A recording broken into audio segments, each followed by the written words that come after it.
Salut tout le monde, j'espère que vous allez bien. Cette semaine, je suis vraiment contente de vous présenter la capsule en collaboration avec Alexandra et Pierre-Anne de Trois filles et l'enseignement autrement. On a décidé de vous présenter nos suggestions littéraires, mais pour les profs.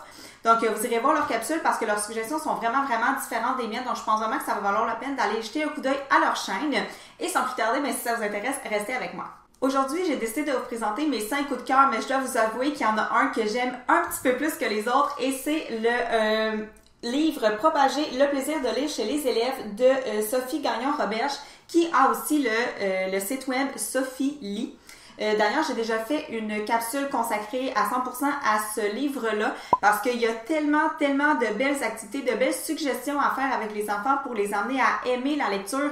Quelques-unes que j'ai déjà fait dans ma classe d'ailleurs cette année puis qui ont eu un énorme succès. Donc, je vous mettrai le lien ici en haut pour que vous puissiez aller voir la capsule. Mais si vous voulez propager le goût de lire chez vos élèves, peu importe l'âge qu'ils ont, je vous conseille vraiment de vous le procurer parce que vous voyez là, j'ai comme vraiment plein de post-it à l'intérieur parce que toutes les activités qu'elle propose sont vraiment géniales. Puis il y en a plein que j'aimerais faire, mais que j'ai juste pas eu le temps parce que dans une année scolaire, on manque tellement de temps. Fait que je vous le conseille vraiment. D'ailleurs, je vais mettre tous les liens dans la barre d'informations si jamais vous voulez jeter un coup d'œil aux suggestions que je vous donne aujourd'hui.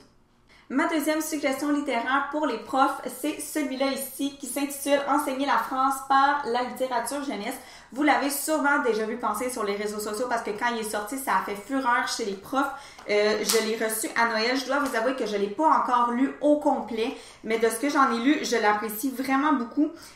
Étant donné que moi, j'utilise pas de cahier d'exercice ni en maths, ni en français, ni en rien à l'école. Donc, c'est un petit peu plus difficile d'aller chercher des activités pour enseigner la grammaire.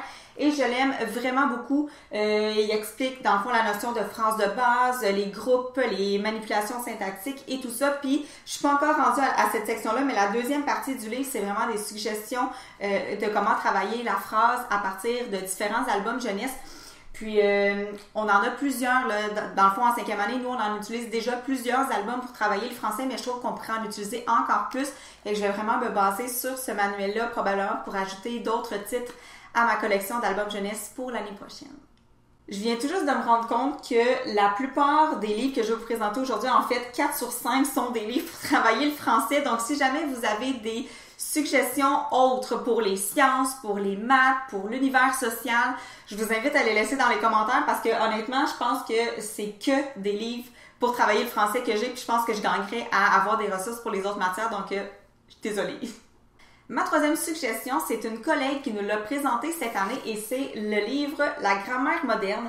Elle nous disait qu'elle l'avait utilisé à l'université pour un de ses cours de français. Puis moi, c'est pas un livre que je connaissais, que j'ai utilisé quand moi j'ai fait mon bac, mais il est vraiment pertinent parce qu'il vient vraiment expliquer la phrase de base, les différents groupes, les manipulations syntaxiques qu'on devrait faire, puis il vient tout démystifier tout ça, là, parce que moi, les trucs que j'ai appris quand j'étais au primaire, pour identifier le sujet, identifier le prédicat et tout ça, ils sont plus d'actualité, puis il y a des choses qu'il faut pas enseigner aux élèves parce que, bon, c'est tout expliqué là-dedans, il y a toutes les raisons de pourquoi on appelle ça un sujet, pourquoi on appelle ça un prédicat, puis pourquoi, c'est quoi la phrase de base et tout ça, donc il est vraiment pertinent parce qu'il faut toujours se mettre à jour en enseignement, c'est vraiment important, fait que si je continue à enseigner les trucs que moi qu'on m'a appris au primaire, ben c'est plus juste parce qu'il y a tellement de choses qui se transforment. Donc ça a l'air d'un livre pas super intéressant qu'on nous fait lire à l'université, mais qu'une fois qu'on a fini le bac puis qu'on enseigne, on trouve vraiment génial.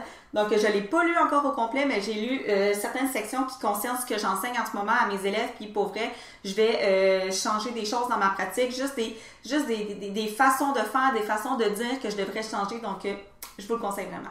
La quatrième suggestion littéraire que je veux vous faire, ça concerne l'écriture et il s'intitule 40 mini-leçons efficaces pour enseigner l'écriture. Moi, j'ai la version 9 à 12 ans, mais je sais qu'il existe la version pour les plus jeunes. Et à chaque année, on essaie de s'améliorer en tant qu'équipe de 5e année. Puis chaque année, on met le doigt sur quelque chose qu'on veut faire mieux l'année suivante. Et puis cette année, ça a été la lecture, plus le volet réagir, apprécier et tout ça. Et l'année prochaine, on aimerait ça se mettre sur l'écriture. On trouve qu'on n'en fait pas suffisamment. On fait des grosses productions, mais on fait pas souvent de petites écritures. Et puis, c'est peut-être le livre qui va nous permettre de se lancer dans les ateliers d'écriture l'année prochaine. Je suis en train de le lire. C'est mon mandat de le lire et de faire un résumé à mes collègues, mais probablement qu'on va instaurer les pratiques de ce livre-là l'année prochaine en classe. parce que, voilà, on trouve tout simplement qu'on travaille pas suffisamment l'écriture avec nos élèves. Puis il y a tellement de profs qui parlent des ateliers d'écriture en bien que ça nous donne juste envie de se lancer. Fait qu'on va commencer par la lecture de celui-là, puis si ça nous colle vraiment à ce qu'on aimerait faire, on va aller se procurer. Je sais qu'il y en a plein d'autres manuels qui parlent des ateliers d'écriture, donc probablement qu'on va se lancer, peut-être pas à 100%, mais on va essayer d'intégrer quelques pratiques de ce manuel-là dès l'année prochaine.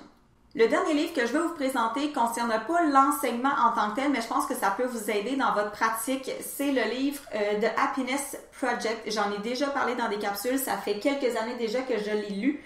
Puis ce livre-là m'a tout simplement aidé à devenir une meilleure personne. Puis je pense que ça m'a aidé à devenir une meilleure enseignante moi-même de par mon attitude, de par ma manière de penser, de ma manière d'agir, de faire des choix, de prendre des décisions. Moi, je l'ai lu en anglais, mais il est disponible en français. Je sais, je ne me rappelle plus exactement du titre, mais je vais le mettre dans la barre d'informations. Mais pour vrai, ça m'a tellement aidé à être plus heureuse, je pense, en général. Puis j'ai fait d'ailleurs une capsule juste sur ce livre-là. Je vais la mettre ici dans les informations en haut pour que vous puissiez aller la voir. Mais pour vrai, là, life-changing. J'espère que vous avez apprécié la capsule aujourd'hui. J'espère que j'ai pu vous faire quelques découvertes et je vous invite vraiment à aller voir la capsule d'Alexandra et Pierre-Anne. Le lien va être dans la barre d'informations parce que leurs suggestions littéraires sont vraiment différentes des miennes. Fait que je pense que ça va vous faire une belle banque de livres à lire. Et puis si vous avez d'autres suggestions, gênez-vous vraiment pas pour les laisser dans les commentaires, que ce soit pour les maths, pour les sciences, pour la gestion de classe, peu importe. N'hésitez pas, ça va nous faire une belle banque de livres à lire cet été quand on va avoir plus de temps. Et sur ce, n'oubliez pas de vous abonner si ce n'est pas déjà fait et à actionner la petite cloche pour avoir des notifications chaque fois que je mets une vidéo en ligne. Et puis, on se voit la semaine prochaine. En fait, dimanche pour un vlog, puis mercredi prochain pour une autre vidéo de prof. Bye!